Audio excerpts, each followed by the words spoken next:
I'm honored to welcome Susan Joy Hassol, Director of Climate Communication, a nonprofit science and outreach project. Susan is an expert climate change communicator, analyst, and author known for her ability to translate science into action, making complex issues accessible to policymakers and the public. And as I mentioned, she joins us live from Asheville, North Carolina, and we're thrilled to have her. Thanks, Susan. Thank you so much, Jen. I am really grateful to be here with you today.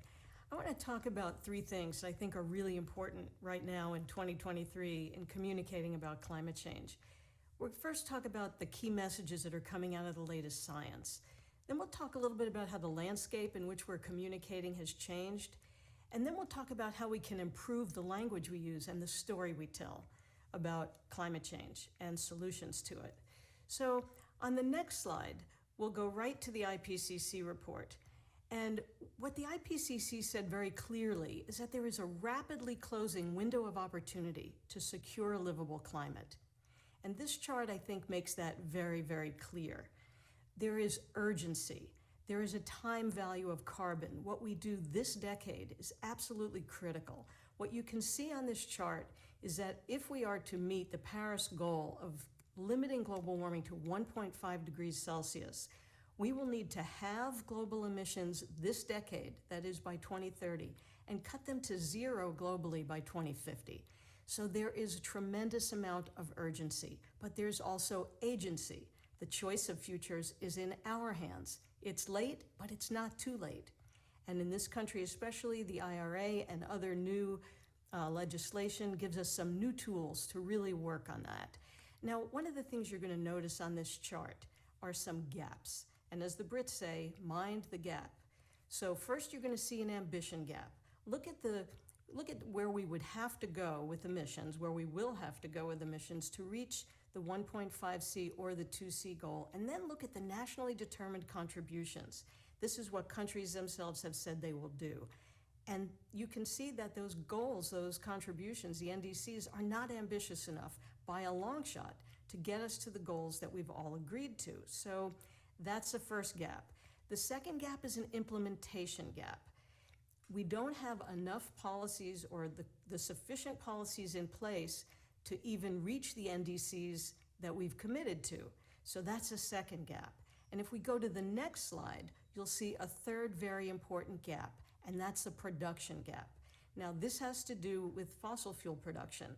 And so this report, the Production Gap Report from the Stockholm Environment Institute, the UN Environment Program, and others, found that the world is on track through current plans to be producing twice the fossil fuels in 2035 as would be compatible with the 1.5C goal. So that's a big problem. And if you're going to phase out fossil fuels, the first thing you would need to do is stop any new fossil fuel infrastructure, stop new investment, right? There's plenty of existing fossil fuel infrastructure that will be with us for decades. But on the next slide, you'll see what the Secretary General of the UN says about new fossil fuel infrastructure. He says it's madness. And I think that's pretty well established, not only by him, by the IPCC, but even the International Energy Agency has said that if we're to even have a chance of meeting the 1.5 degree goal, there can be no new fossil fuel infrastructure. So if you want to see an example of that madness, on the next slide, this is an image of Africa. Everything in pink is current oil and gas exploration blocks where companies are exploring for new oil and gas, and in red, proposed pipelines. So that gives you just an example of the kind of madness that we know we can't have any new fossil fuel infrastructure, and yet new projects are being approved, even in the US, the Willow Project in Alaska, and the beat goes on, and that's got to stop. So let's talk about, speaking of gaps, one other gap. On the next slide, you're going to see a map of Americans who are worried, concerned about global warming, people that say they're worried. And this is from the Yale Climate Opinion Map, so it's downscaled to a very fine degree. And what you can see is that about 2/3 of Americans say, yes, they are worried. They are concerned about climate change. But let's look at the next slide now. And this is the percentage of Americans who say they discuss climate change, even occasionally. So 2/3 of us are worried, but only 1/3 of us are talking about it. So what can we do? We can certainly talk about it much more because we talk about what's important to us. So what does that look like now, though? What's the context in which we're talking about it? If we look at the next slide, we'll see the cover of a book by a colleague of mine, Michael Mann, called The New Climate War. And even as the crisis has become more urgent, the backdrop in which we're communicating has really changed. Denial and disinformation, unfortunately, are with us still, but they've largely shifted from denying the basic science to denying some of the solutions and disinforming about some of the solutions that we know can work. There's been a lot of deflecting of responsibility from the big oil companies to ourselves. They would like us to worry about our own carbon footprint so we don't worry about theirs. There's been an effort to divide the movement against itself. And there's been a new emphasis on doom, or what we call now doomism. And that's really a bad thing, because if you think there's nothing you can do, why would you even try? So it's important for people to understand that while it is late, it's not too late. So next I'd like to talk about a few things that you should think about, that I suggest thinking about when you're communicating on this. I know that all of you communicate about climate change all the time in your work. So on the next slide, one of the first things I always advise is to connect on values and priorities that people have. What do they value? Everyone cares about something that's being affected by climate change. Are they people of faith? We can talk about creation care, taking care of God's creation, and taking care of the least of these, those people on the planet who have done the least to cause this problem but are suffering from it the most. Do they have children or grandchildren? Then they care about their kids' future. Do they like to ski or snowmobile? Winter recreation's taking a big hit from global warming. Do they fish? Those trout streams are not what they used to be. Are they birders? We're seeing just crazy things happening with wild birds dying. We're also seeing big changes in migration habits. And if none of those things, well, do they eat food? Do they drink water? Climate change is taking a real toll on agriculture, on water supplies. So everybody cares about something. And if you find out what that is, it gives you a good way in to talk to them.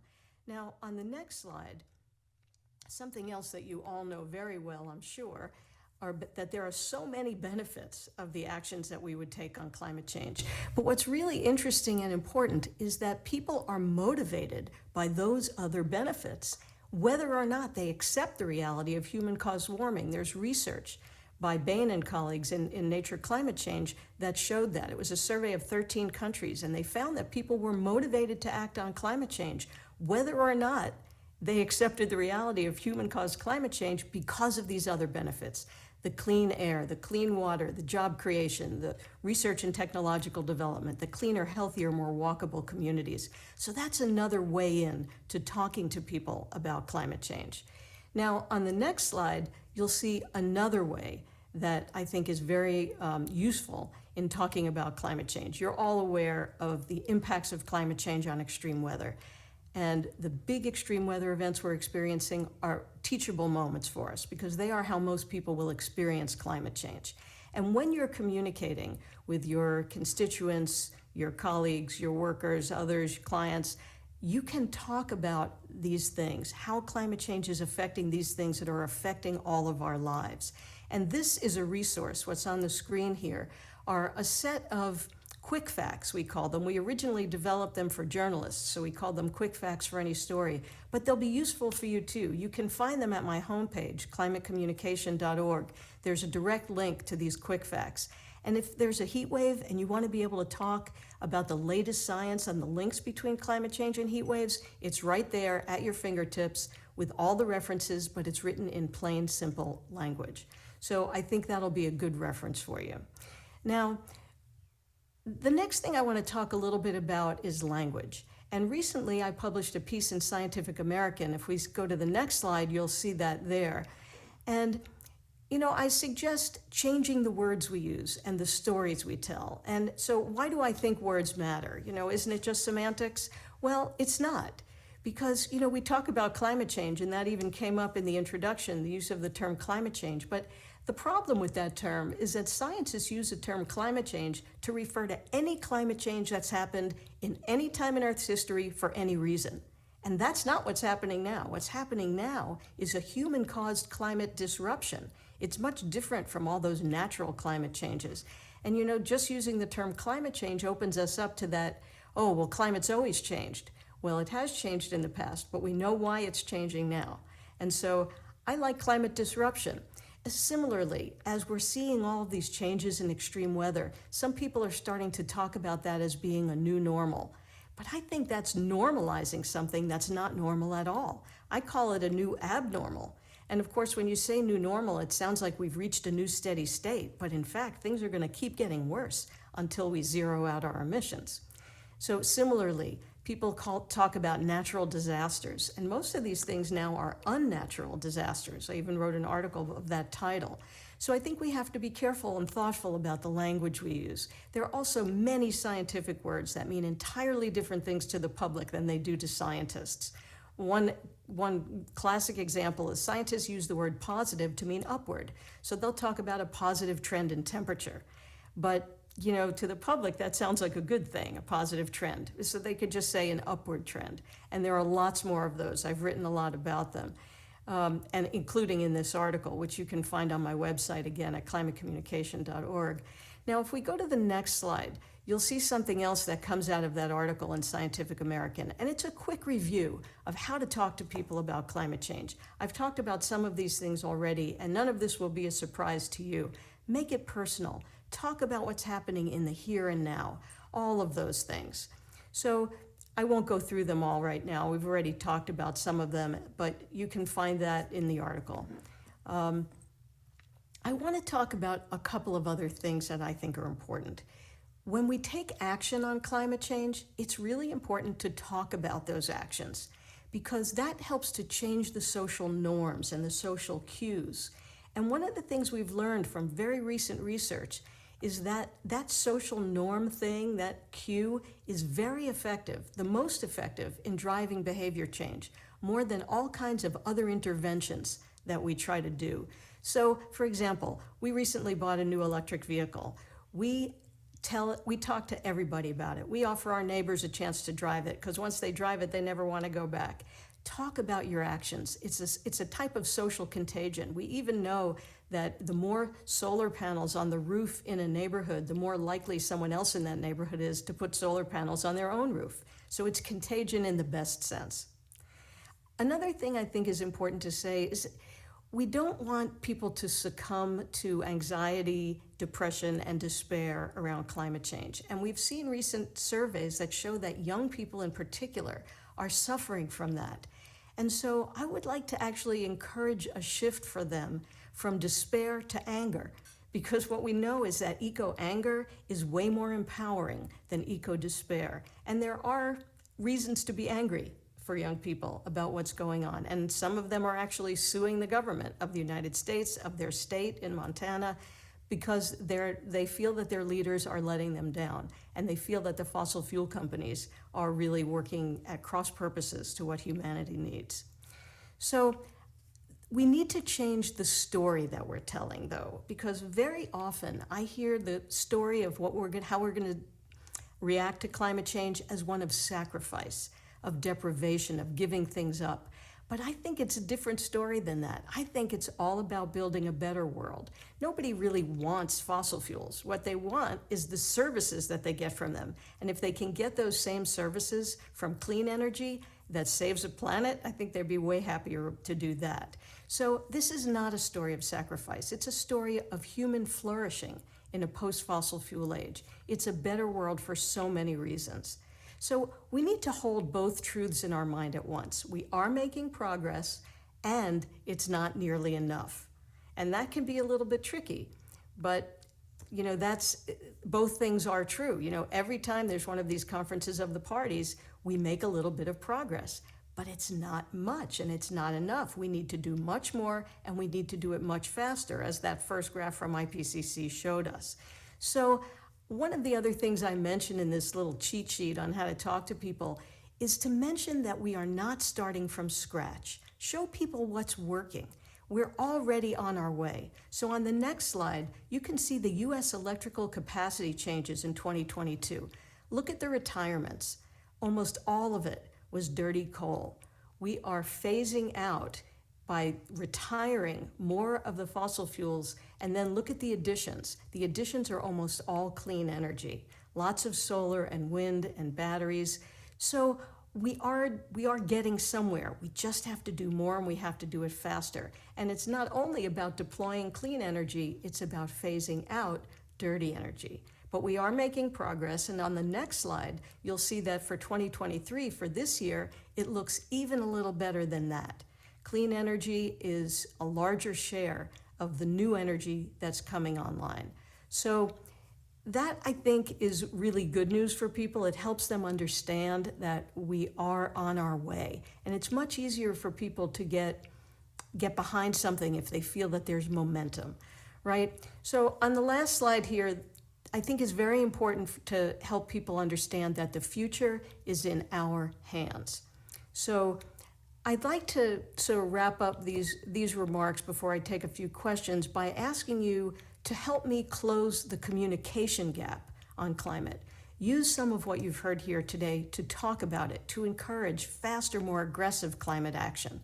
And I hope we can change the conversation so we can change the world. Thank you very much for your attention, and I'll take a few questions.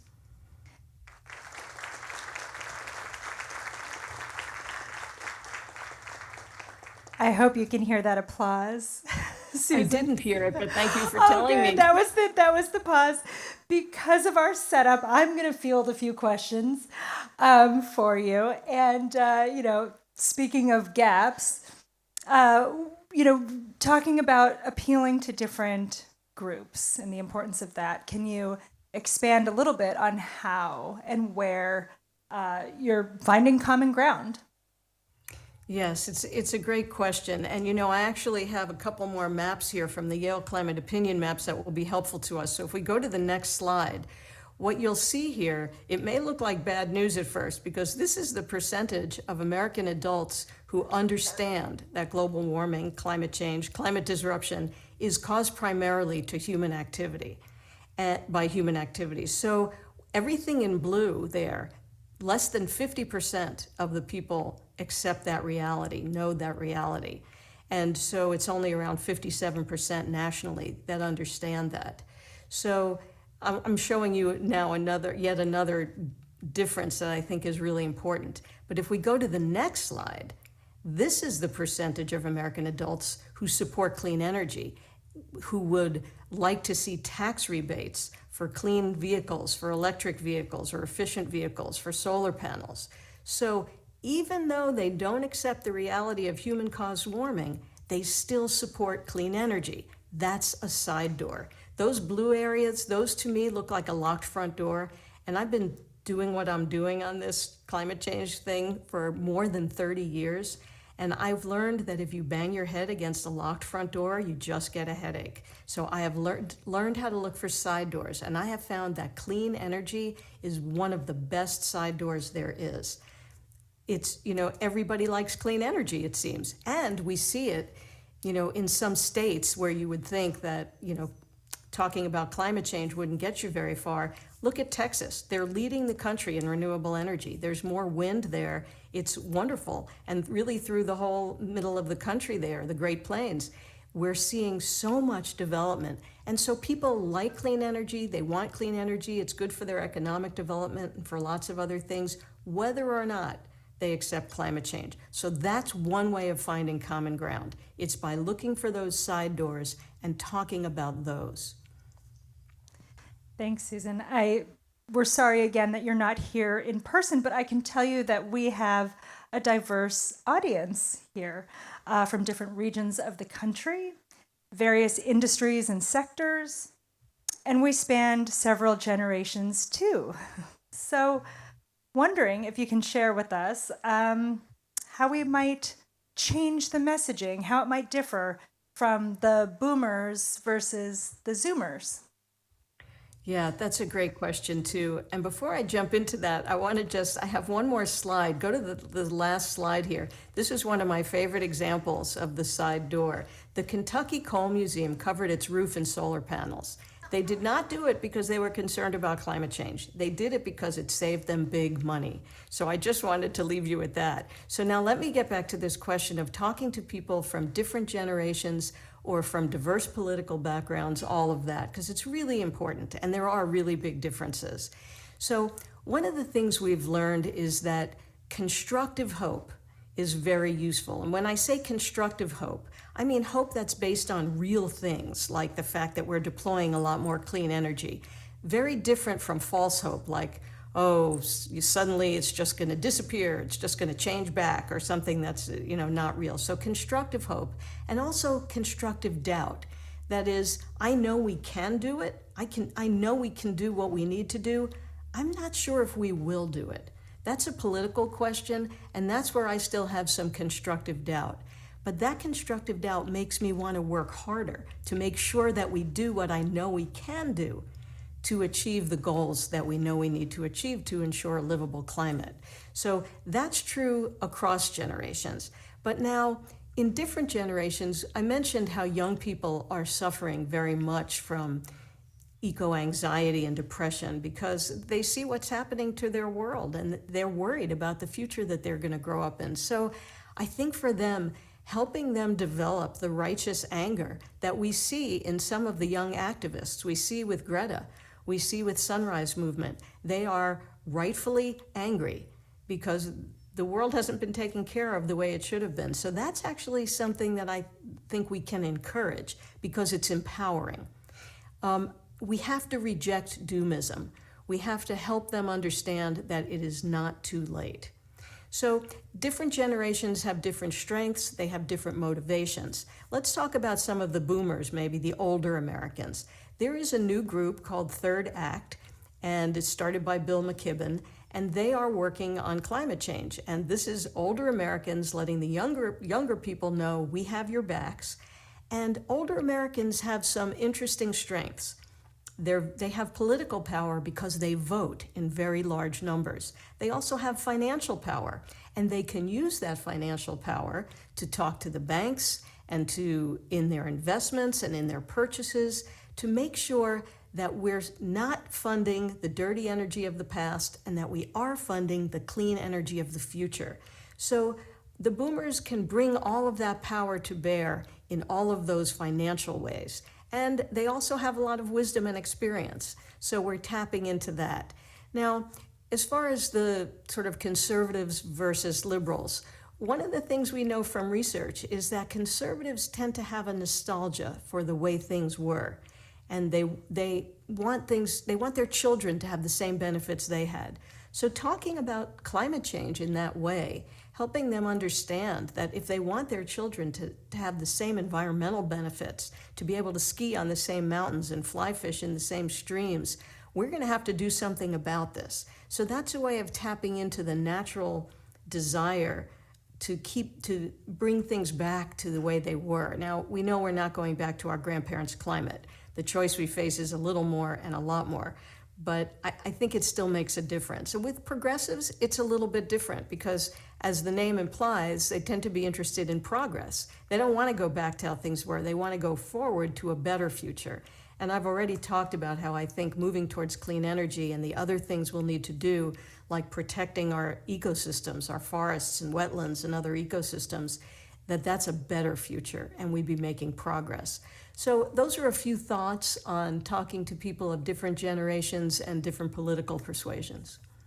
Thanks, and I appreciate you clarifying the impact that anger versus despair can have on our collective perception and motivation to act.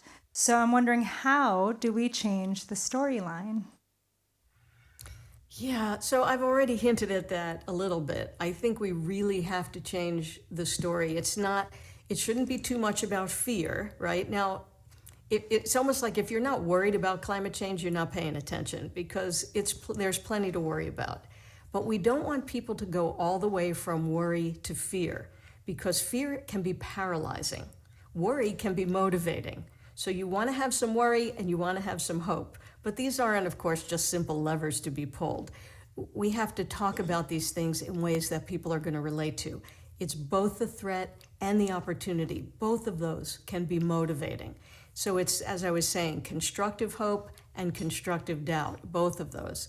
But changing the storyline is absolutely key, because it's still, if you watch, any given show or something that's about where they're beginning to bring in this notion of climate change, it's always about sacrifice. It's always about what we're going to have to give up. And I just think we have to change that storyline entirely and talk much more about all we'll be gaining and the beautiful world that we'll be building.